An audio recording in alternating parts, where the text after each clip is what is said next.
Hello, listeners. Welcome to Stars of the Golden Age, a show that highlights the lives of legends from film, music, and the birth of television during Hollywood's golden age and the few years surrounding it. I am your host, Erin Carlson.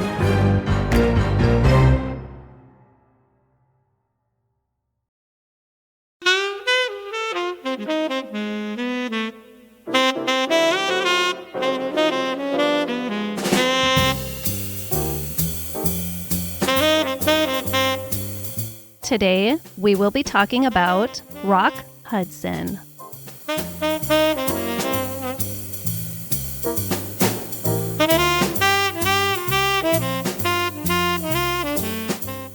If you haven't listened to part 1 of Rock Hudson's story, please circle back and listen to that episode first. Last week, we left off at the height of Rock Hudson's film career.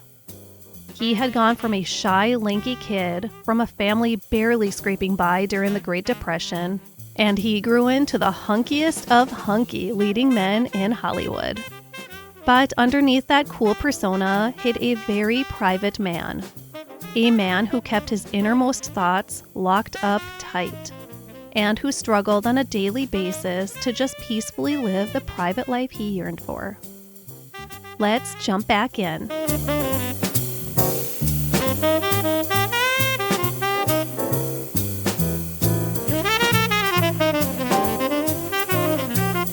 Rock Hudson played the hunky leading man for about 15 years or so, but by the close of the 1960s, the parts just weren't presenting themselves to him.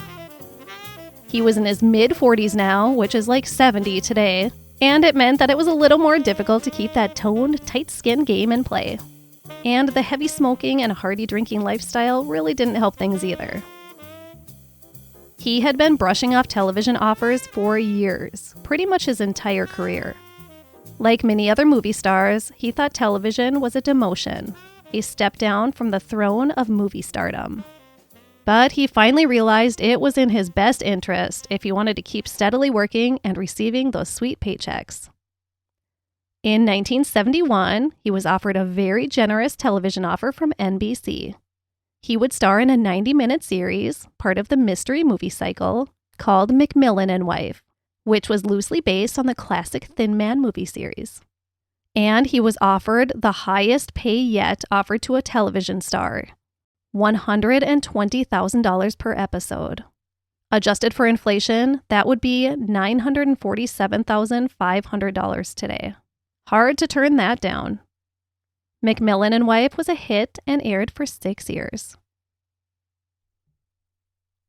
While settling into his new life in television, Rock Hudson was approached by the amazing Carol Burnett to do a theater revival of I Do, I Do. Rock Hudson had never done theater before. Where many actors begin in theater and work their way into the movies, this wasn't the case for Rock. This, at the age of 48, would be the first time he would ever do a theater production. He was a nervous wreck. In fact, all of his close friends were nervous wrecks for him. None of them, even Rock, knew what to expect when the first line was to be delivered. Would he freeze or would he deliver? But he did awesome. A true star. I Do, I Do ran for 2 tours, including a performance at the Kennedy Center in Washington, D.C., and a later run in London. It turned out Rock Hudson loved the theater. He went on to do a few more stage productions throughout the rest of the 1970s, and he stayed busy in television shows and miniseries throughout the 70s and into the early 1980s. He was initially reluctant to take on both television and the stage, but he was loving both. It's good to step outside of our comfort zone sometimes. He was really enjoying this new chapter in his life as an aging actor, a really lucky aging actor. He may have been slowly pushed out of the dashing leading man roles on the big screen, but he had made a pretty successful transition onto the small screen and stage, and he was really enjoying it. In November of 1981, 56-year-old Rock Hudson began experiencing chest pains. Sharp, shooting chest pains. It turned out he had severe blockages in 3 coronary arteries. He underwent what turned out to be a quintuple bypass surgery. That's a major, major surgery. Before he was taken to the operating room, he said to his friend, "If I go now, I've really had a wonderful time." He was certain that he wouldn't survive the surgery, but he did. After a long recovery, Rock got back to work and back to life. His relationship with longtime boyfriend Tom Clark ended in the fall of 1982, and he began dating 29-year-old Mark Christian shortly after. Mark was young, hot, and blonde, just Rock's type. But the honeymoon wasn't very long-lived, about 18 months, and the couple began to notice they really didn't have much in common outside of the bedroom and Mark's love for Rock's money. Still, Mark remained living at the castle, even as Rock began dating a new man. Because Rock Hudson had a kind heart, he wasn't going to throw him out on the street, so he let him stay for a little while, he thought. Mark Christian didn't take the split well and seemed to be planting himself down very firmly in the castle. Rock did not like confrontations, so he wasn't going to kick Mark out. He just hoped he would get the hint eventually and move along. Well, he didn't get the hint. Or he got the hint and didn't want to move along. He had a pretty sweet deal in the castle. Not only that, but Mark allegedly threatened to expose Rock's sexuality and all of his juicy secrets to the Inquirer. I mean, does anybody actually believe the Inquirer, though? Either way, that is a huge betrayal. What a way to treat the generous man who has been financially supporting you and putting a really nice Spanish tile roof over your head. Rock Hudson had more important things to worry about, though. It's time to address it. The beginning of the AIDS panic and the end of Rock Hudson's life. By the spring of 1984, Rock Hudson began to notice he was losing a little weight. He was actually thrilled at this because he'd put on a few extra pounds as he got older, and he was happy to say goodbye to that little pudge and slim back down to his happy body. But then the weight started to vanish a little too fast. He was 210 pounds at the end of February 1984, and by the middle of May of that year, he was down to 195 pounds. Remember, he was 6'4". Then his longtime friend, Mark Miller, noticed a large pimple on Rock's neck and a distinctive smell permeating from Rock's body. Not too strong, but definitely unique and noticeable. Mark couldn't place it at first, but then it hit him. His brother had had that same subtle body odor for a few months before he died. Rock's weight continued to decrease, and the pimple was getting larger and more inflamed. He went to see a dermatologist in May of 1984, and she took a biopsy of the mass. A few days later, the dermatologist called Rock Hudson with the biopsy results. She said, "I think you'd better sit down. It's Kaposi sarcoma. You have acquired immune deficiency syndrome. AIDS."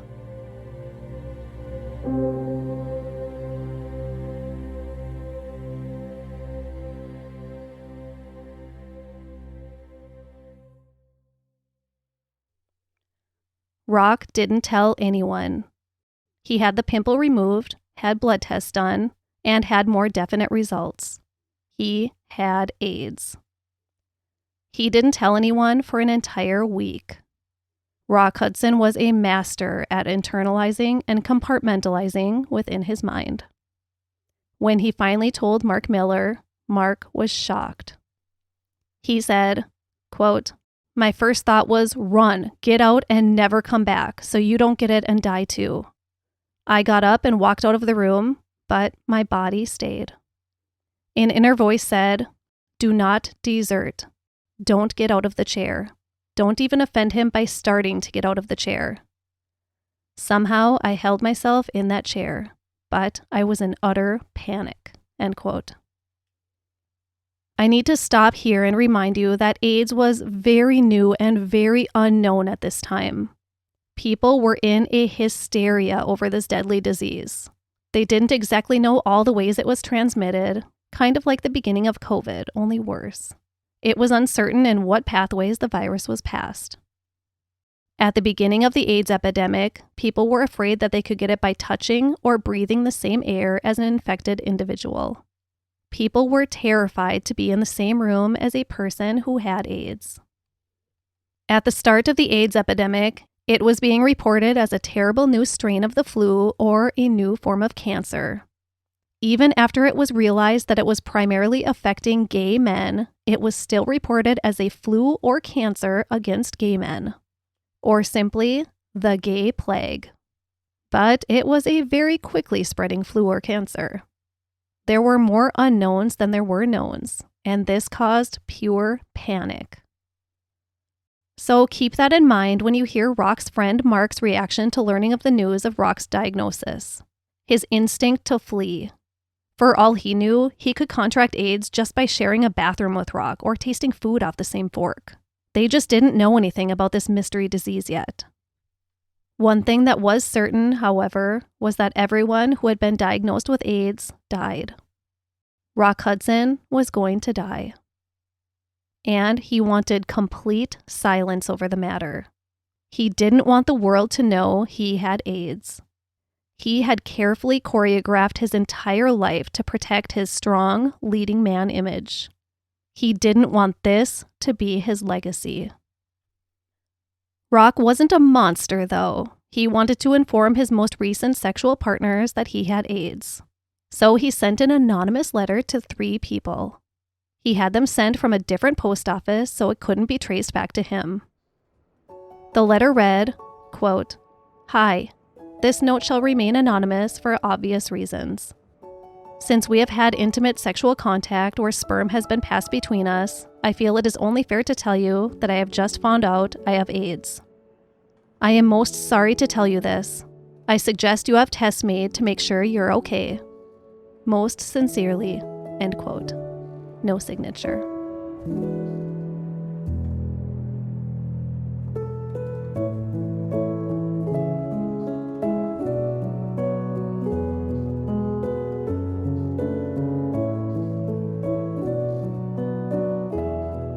Rock Hudson went to Paris in August of 1984 to receive an experimental treatment for AIDS. After 7 weeks of daily infusions, the virus was no longer detected in his system. It was still there, he was told, but was in sort of a remission. Rock decided to only listen to the first part of that. The AIDS was gone. He was saved.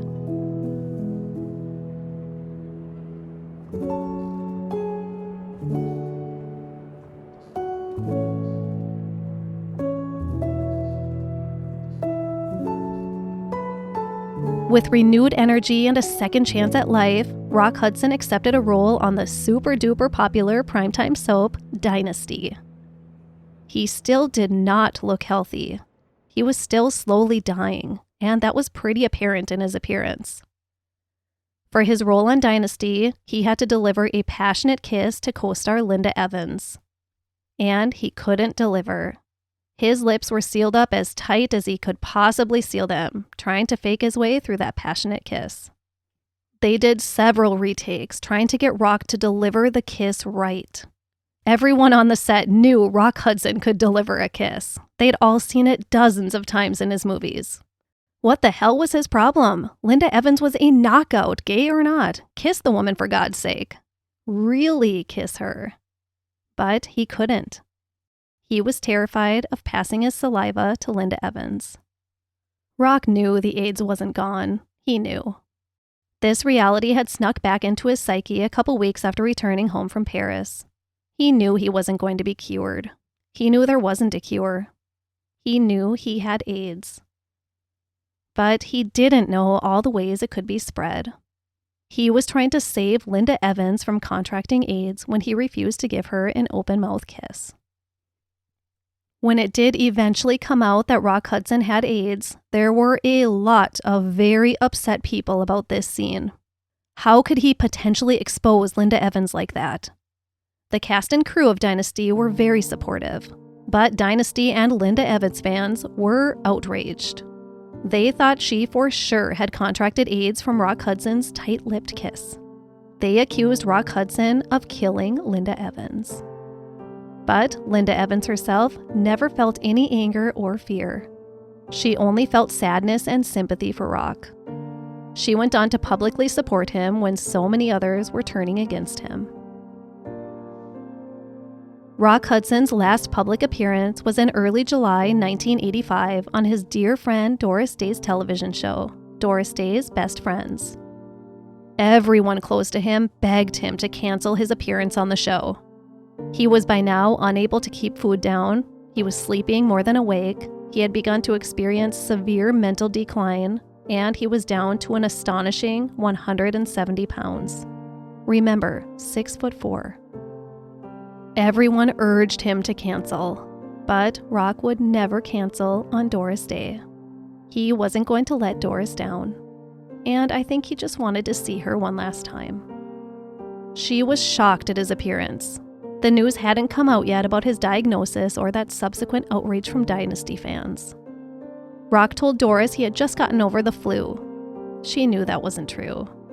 She suspected cancer, but she respected his privacy. What she did know for sure, what her gut told her, was this was the last time she would ever see her friend, Rock Hudson.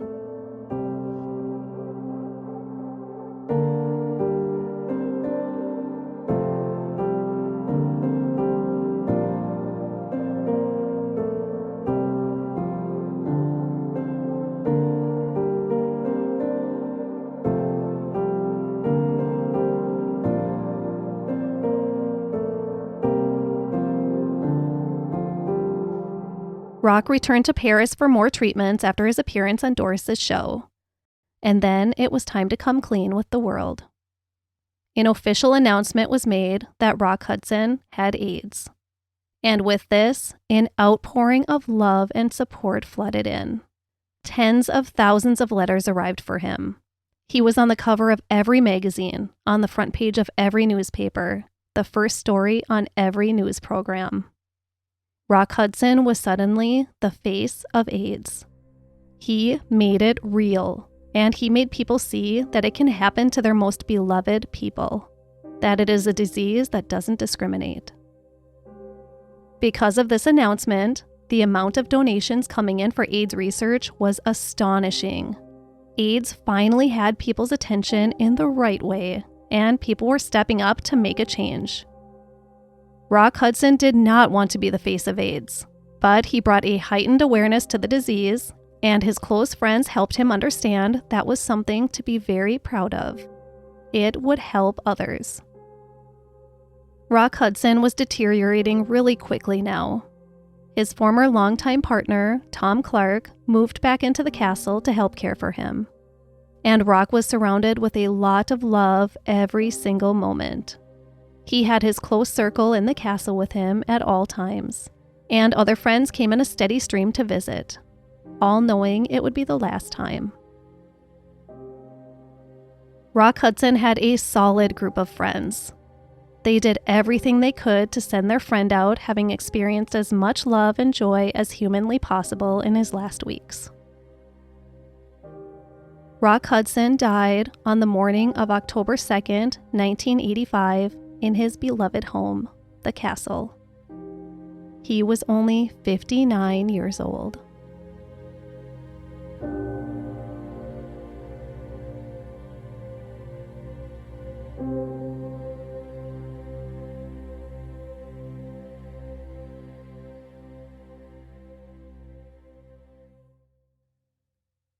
A small memorial service was held for a couple hundred guests, just those who had been the closest and most important to Rock. His wishes were that his close inner circle have a celebration of his life on a yacht with lots of flowing champagne. But the gathering had become too large, so it was held at the castle. One last party for Rock at the castle. Mourners and loved ones shared stories of the legend over margaritas and chili as a mariachi band played in the background. That is my kind of funeral.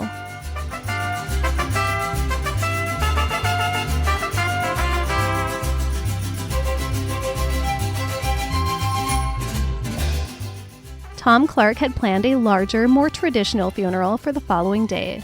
He had everything arranged down to the very last detail. But Elizabeth Taylor hijacked the service and changed everything. She changed the food, the flowers, the chairs, all of it. They just let her do it. Rock would have.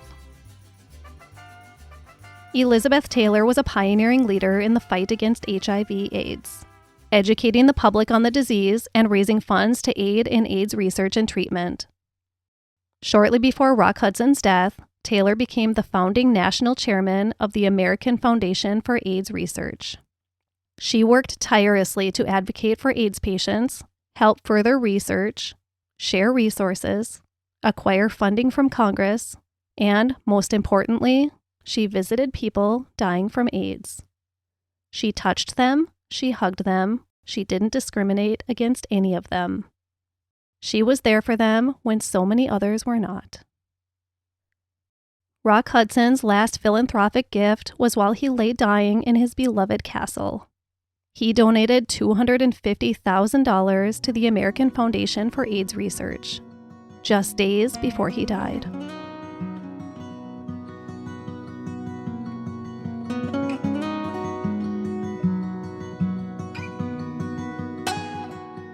And now I would like to share some other interesting things I learned during my research. Bullet point number 1. Rock Hudson was a very private man. He never came out to the world about his sexuality, nor did he owe the world any kind of explanation about his personal life. He did, however, authorize biographer Sara Davidson to write a book about his life. And this is the book I used for my primary source in my research. Sara spent hundreds of hours with Rock Hudson in his last months of life, as well as many of his close friends. Anyone she could get. She had Rock Hudson's blessing to finally share some of his private life with the world after he was gone. And she did a remarkable job with it. It is a great book and I highly recommend it. I stole it from my late father's prized book collection.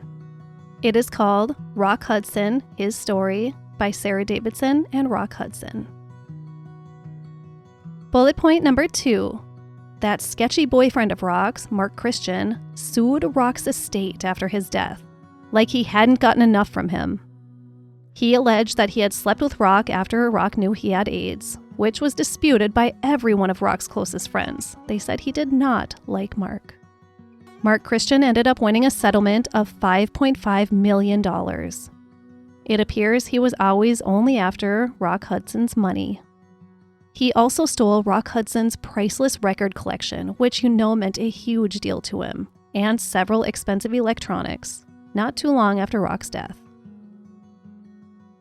Bullet point number 3. Some of the celebrities who wrote or telephoned Rock Hudson after his AIDS diagnosis became public were Ava Gardner, Mickey Rooney, Gregory Peck, Frank Sinatra, Carol Burnett, Milton Berle, Marlene Dietrich, Jack Lemmon, Madonna, and President Ronald Reagan. Bullet point number 4. Charlton Heston and Anne Margaret attended the same high school as Rock Hudson, New Trier High School in Winnetka, Illinois. In conclusion, like I said at the top, I feel a little uncomfortable spending so much time focusing on Rock Hudson's sexuality, because it just feels weird caring so much about who a person is attracted to or chooses to share their most intimate moments with. Who a person is intimate with is nobody's business. But unfortunately, it did matter in Rock Hudson's day, and it did matter in his final days before his death. His wishes were to keep his private life private, not just after his AIDS diagnosis, but his entire celebrity life. But those wishes were stripped away when the news broke of him dying from AIDS. All of a sudden, all that mattered to anyone was that he had AIDS, the gay plague. His life was suddenly defined by his sexuality and the disease that took his life. Not the generous person he was, not his funny personality, not what a loyal friend he was, not his work in films, not his service in the U.S. Navy. He was the man who had sex with other men and got AIDS, and that's just so unfair. Rock Hudson was a very complex, very multidimensional, very mysterious man. He had many, many layers to him, and often people would see one layer that another person had never seen before. Rock Hudson wasn't one to share his innermost feelings. The depth of his soul were a safely guarded treasure, and only he had the key to it. He shared the Rock Hudson he wanted to share, and the deepest of his feelings would remain locked away. But he wasn't cold. He was warm and welcoming, and everyone who knew him wanted to take as many layers of Rock Hudson as he was willing to share with them. I encountered so many different individuals in my research that referred to Rock Hudson as their very best friend. These are the best kinds of humans out there, in my opinion. The ones who are considered the greatest friend of everyone they ever meet along their journey through life. I love this so much, both for Rock Hudson and for the people who loved him, because it reminds me so much of my best friend. Her name was Jody, and she died from glioblastoma brain cancer when we were 34 years old. Oh, that girl made everyone feel like they were her very best friend. That old saying you hear on every Dateline episode, the whole room lights up when they walk in, that was her. And from what I've learned, that was Rock Hudson too. I think, like my friend Jody, he just had that special gift that made everyone feel loved and appreciated. The older I get and the more years that pass without my person with that gift, I realize just how magical that gift really is. So if you have someone in your life with that magical gift, surround yourself in that person's bubble as much as you can. Let them walk in and light up your room anytime they want, because I'm telling you, that person could be ripped away in an instant. And then you're left in a room that is still light enough to see, but the light will never shine like it used to. Another cliche, life is short. It really, really is. For some more than others. Rock Hudson was only 59 years old when he died. My best friend Jody was only 34. Not to be too blunt, but it could be our turn at any moment. Choose your moments and your friends and your actions very wisely. Choose the people you allow to walk into your room very wisely. I hope you're all lucky enough to have a Rock or a Jody in your life. Please put aside a couple hours to watch a Rock Hudson movie soon. Try Pillow Talk or Giant or Magnificent Obsession. One of my favorite things to watch Rock Hudson in is that dance scene in Come September. Please check it out. I will share a link to it. I seriously watch this thing over and over and over again. It just brings me so much joy. Let's honor Rock Hudson for what he gave the world, not how he left it. Thank you, Rock Hudson, for lighting up the screen with your big, powerful presence. Thank you for enriching so many lives, both within your inner circle and in audiences around the world who enjoyed your movies. Thank you for your military service during World War II. And thank you for being the face of AIDS in a time when it swept the world with nothing but fear. I wish you could have lived longer. And thank you all for listening. You can find valuable resources and information about HIV/AIDS at hiv.gov. You can find HIV testing sites and specialty providers at locator.hiv.gov. Also, the American Foundation for AIDS Research, or AMFAR, which is the organization Elizabeth Taylor helped found and Rock Hudson gave a generous donation to as he was dying from the disease. Their website is amfar.org. Another wonderful resource is aidsresource.com, where you can find valuable education about HIV/AIDS and testing resources. You can learn about HIV prevention options at plannedparenthood.org. We've come a long, long way in the understanding, prevention, and treatment of AIDS. Be careful, be aware, be your own advocate, and know help and resources are out there for you.